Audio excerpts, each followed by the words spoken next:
Hi everyone. In this video, we will be continuing to learn the lesson Biotechnology Principles and Processes. We have already discussed two main principles of biotechnology, that is genetic engineering and maintenance of sterile microbial contamination free conditions to get the desired product, and why we have to go for this genetic engineering method. If you have checked the last video, you might be probably knowing that we have discussed about the hybridization technique which has been mentioned over here. So what do we do in the hybridization technique? We select two plants or animals with desirable properties. We induce them to hybridize, that is, we induce them to reproduce with each other. Hence, we get many offsprings, and we have to choose the offspring which has the desirable property. So in this method, what is the main problem we have? The problem is like undesirable genes will be included along with desirable genes. So you might get undesirable properties also in this. To avoid this problem, genetic engineering will help us. So in genetic engineering process, the techniques of genetic engineering includes, what are the techniques included? Creation of recombinant DNA, gene cloning and gene transfer. So what is recombinant DNA? Let us understand this word, recombinant. It is recombined DNA. So how the DNA is recombined? Say I want the desired gene, I took out the gene from the source. Say for example, I want human insulin gene. From a human cell, I separated the DNA from that entire genome of human. I identified the insulin gene and isolated it. So now I got the human insulin gene. I try to combine it with the bacterial genome. Now what I am doing actually, I am recombining the gene with another DNA. So this DNA is referred as recombinant DNA. So what is recombinant DNA? It is desired gene plus DNA of microbe or anything else. Okay, so desired gene and DNA of the microbe, if it is together, what it is going to result in? It is going to result in rDNA, that is recombinant DNA. Never write like this, which is wrong, and never like cDNA like this and all. DNA 3 letters always must be in capital.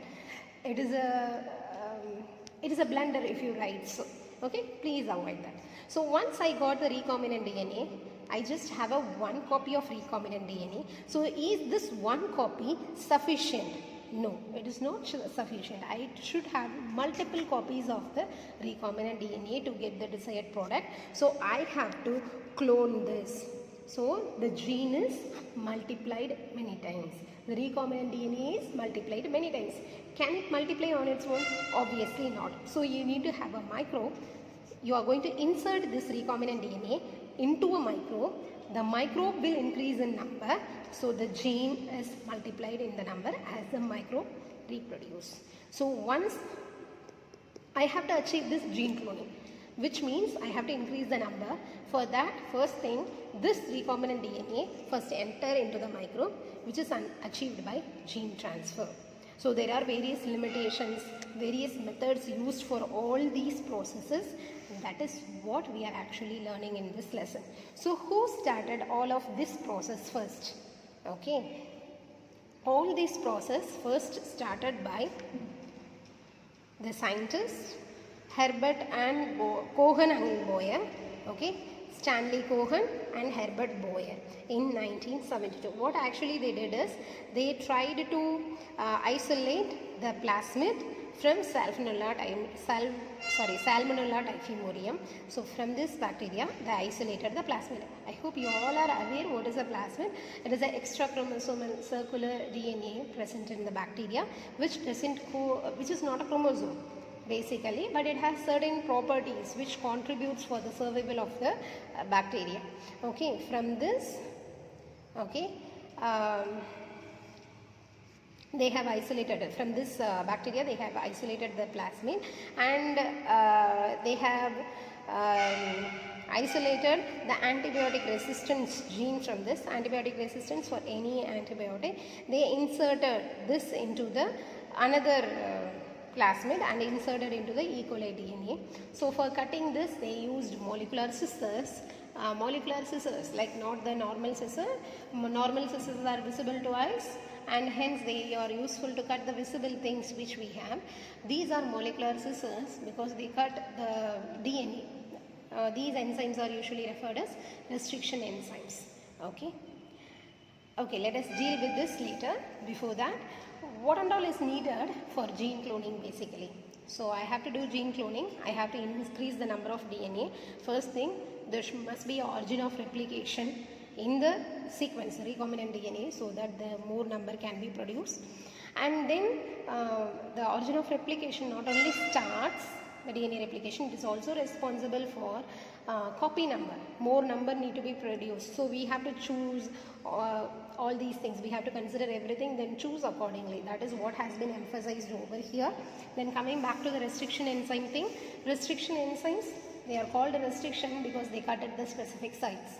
Okay, so there are three types of restriction enzymes are there.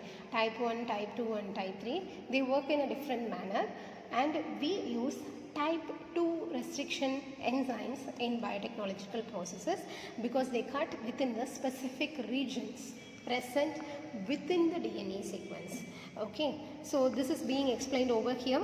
Okay, then what and all process, the basic step necessary for genetically modifying an organism. First thing, we need to identify the desirable gene. I want human insulin gene. First I should be able to identify it, isn't it? Then only I can take it out. So that I have to identify, I have to isolate, cut it with the help of restriction enzyme, then isolate it. Then I have to introduce that into the host cell by making it as a recombinant DNA. Then I have to maintain the microbe in such a condition that it can be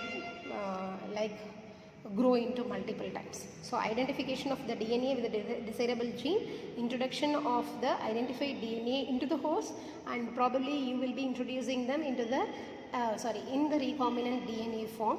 Then you have to maintain the introduced DNA in the host itself and then transfer it to the progeny. That means it is very simple to understand. Actually what they are saying here is the host you have made with a recombinant DNA should undergo reproduction. That's it. The concept is very simple only, but the way it has been explained with the terms, technical examples and all, it sounds a little bit difficult, but the concept is simple. What they are saying, you first need to identify the desirable gene, and the gene must be cut from the DNA using restriction enzymes. Okay, that is very specific for each sequence that we will learn later. Okay, once that is being identified, what is our target? You have to introduce that into the host cell. The DNA piece alone, the desired DNA piece alone cannot enter into the host cell. So you are going to combine it with the plasmid DNA. So what is resulting here is a recombinant DNA. Once the recombinant DNA is obtained, you are going to insert it into the microbe. You will be having a group of microbes and then you are trying to insert this recombinant DNA, but not all the microbes will be able to take the recombinant DNA. Only few cells will take. So you will identify the few cells which has taken up the recombinant DNA and separate them, grow them, and then you will get the product.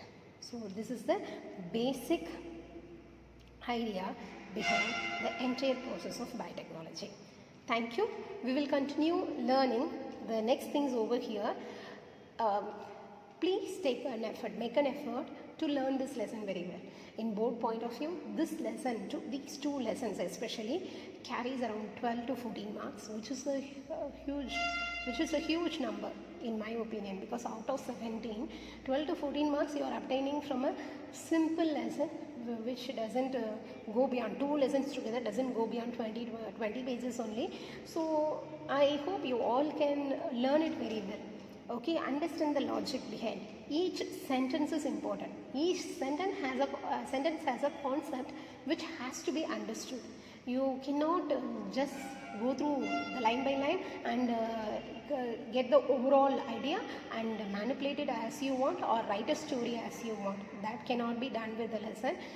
Please make sure if you are answering MCQ questions also, each and every single sentence from the lesson is important. For writing board exam point of view also, each sentence has a concept over here which should be understood and remembered. Whether you memorize it or not, that is your personal choice, whether you are memorizing it or understanding and keeping it in your memory, but all these are important. Please make an effort to learn. Thank you.